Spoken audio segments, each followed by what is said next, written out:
ગાંધીનગરના અડાલજમાં કાળુપુર સ્વામિનારાયણ મંદિર દ્વારા આયોજિત શિક્ષાપત્રીના 200 વર્ષ થયાના સમૈયા મહોત્સવની પૂર્ણતિથિ થઈ।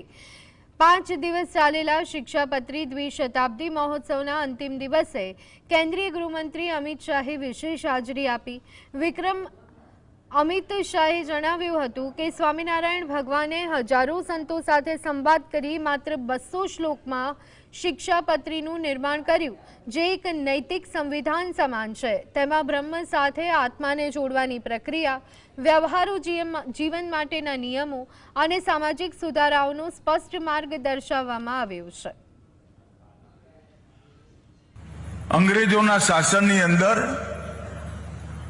કેટલાય કુરિવાજો વ્યસનોથી પીડાતા આપણા સમાજને એક સાચો ધર્મનો રસ્તો બતાવી અને સંગઠિત કરવાનું કામ ભગવાન સ્વામિનારાયણે કર્યું।